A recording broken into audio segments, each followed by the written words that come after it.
Ďakujem veľmi pekne Aťke Bukovskej, ktorá nám predniesla krásnu prednášku. Veľa vecí bolo aj pre mňa nových. A ja vám len tak stručne ešte poviem, v čom to majú diabetici v roku 2025 možno o trošku ľahšie, ako to mali diabetici kedysi. Už vieme, prečo 14. novembra, to nám už Aťka povedala. 1921, viete, čo sa stalo tento rok? Kto si zapamätal?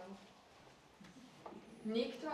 Veľmi dôležitý rok v diabetológii bol vtedy vynajdený, objavený inzulín. Hej? Práve Bantingom, ktorý sa narodil 14. novembra a preto teda zajtrajšok je svetovým dňom diabetu. Tak, ten inzulín si počas toho tisícročia, teda respektíve storočia, prešiel rôznym vývojom. Zo začiatku teda to bol inzulín, ktorý bol získavaný z pankreasov hovädzieho a bravčového. Bola to teda molekula, ktorá ľudskému organizmu bola do istej miery cudzia a preto bola zaťažená tvorbou protilátok a alergickými reakciami častými. Ľudia si ho aplikovali sklenenými striekačkami, ktoré museli veľakrát vyvárať. Ihly boli hrubšie a teda tá aplikácia bola do istej miery bolestivá. Inzulín dnes používa sa hlavne ľudský rekombinantný alebo tzv. Inzulínové analógy. Sú to už čisté molekuly, ktoré tie alergické reakcie toľko nespôsobujú. Skoro už vôbec by som povedala. Tá aplikácia je v dnešnej dobe veľmi jednoduchá. Používajú sa väčšinou už predplnené perá inzulínové. Ihličky inzulínové sú tenúčké. Tá aplikácia je minimálne bolestivá. A úplne topka v podávaní inzulínu v dnešnej dobe sú teda inzulínové pumpy. Hej, pacienti, ktorí sú závislí na inzulíne, tak z tohto veľmi profitujú, lebo im odpadá to každodenné mnohonásobné pichanie inzulínu do podkožia. Aj čo sa týka tabletkovej liečby, tak tá prešla veľkým vývojom, kedy si sme mali možno nejaké 2-3 základné skupiny liečiv, ktoré sa používali v diabetológii. Častokrát spôsobovali hypoglykémie, ktoré mohli byť aj protrahované, dlhotrvajúce a ťažko zvládnutelné. Zatiaľ, čo v dnešnej dobe máme moderné lieky, všetky lieky, ktoré v dnešnej dobe prichádzajú na trh, tak musia prejsť veľkými štúdiami, ktoré potvrdia ich kardiovaskulárnu bezpečnosť a sú to lieky, ktoré poväčšine tie hypoglykémie alebo riziko hypoglykémie pri ich použití je minimálne. A týmto som chcela len demonštrovať, že tých možností, ako liečiť pacienta s diabetom druhého typu momentálne je strašne veľa, takže nie sú to už len tie 2-3 skupiny účinných látok, ktoré môžeme použiť, ale môžeme používať rôzne kombinácie, kým sa teda dopracujeme, alebo možno ani nikdy nedopracujeme k tej inzulínovej liečbe. Takže aj v tomto zmysle ten vývoj šiel veľmi dopredu. A navyše všetky tieto lieky, alebo teda väčšina týchto liekov, také najmodernejšie teraz, možno vám to niekomu niečo bude hovoriť, sú SGLT2 inhibitory alebo GLP-1 receptorové agonisty. Sú to lieky, ktoré boli pôvodne vyvinuté ako antidiabetika, ale časom, ako sa používajú, tak sa zisťuje, že pôsobia aj preventívne na kardiovaskulárny systém, na obličky a teda sa začínajú používať napríklad aj v kardiológii a v nefrológii.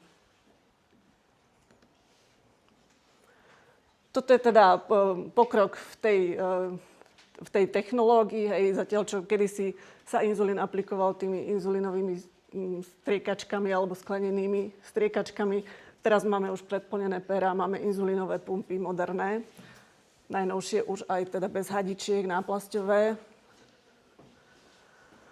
Takisto veľký pokrok sa dosiahol v technológii, čo sa týka merania glykémie. Hej, kedysi diabetici si nevedeli zmerať hladinu cukru v krvi, merali alebo teda zisťovali prítomnosť cukru v moči.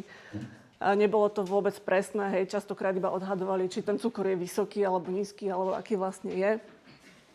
V 80. rokoch prišli prvé glukomery, ktoré sú teraz už veľmi moderné, častokrát spárované s nejakými aplikáciami v mobilných telefónoch.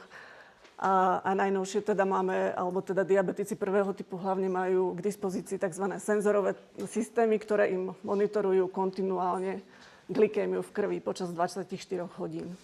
Čo je úžasná pomoc, pretože keď si diabetik napríklad zmerá hladinu cukru v krvi 2-krát, 3-krát a nameria 3-krát dobrú hodnotu, je napríklad tú tu alebo tu, tak on nevie, čo je medzi tým, hej, že či medzi tým má hyperglykémiu alebo hypoglykémiu alebo čo sa deje.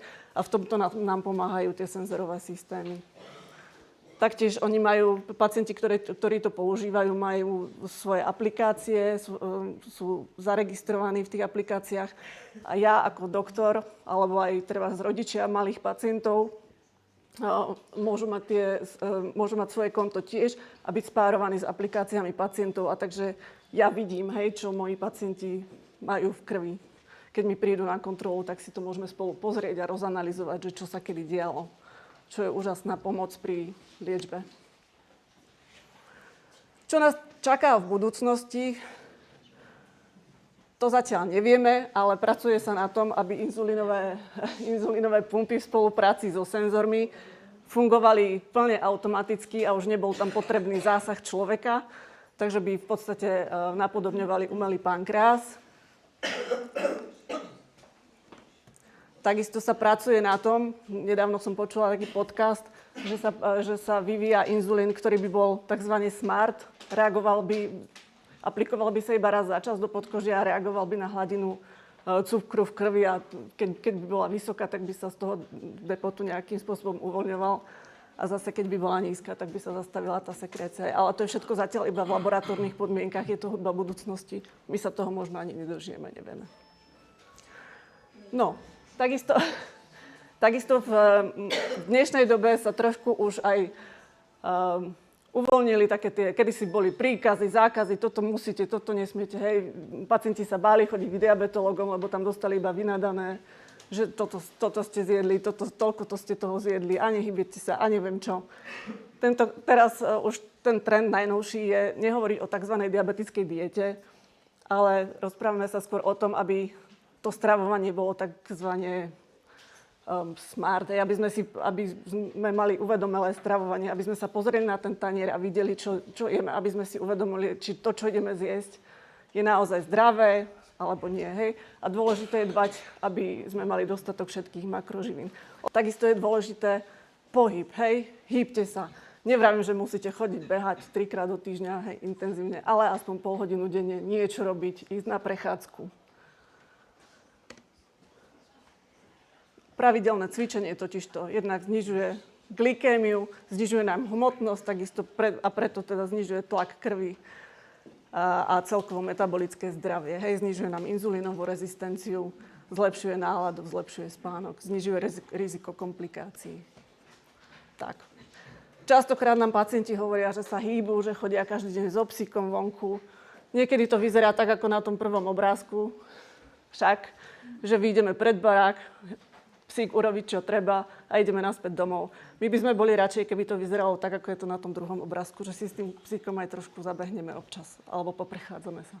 Tak, máme jeseň krásnu, Turec je krásny na jeseň, tak sa treba obliecť a ísť von. A to je koniec mojej prednášky a odovzdávam slovo ďalšiemu rečníkovi.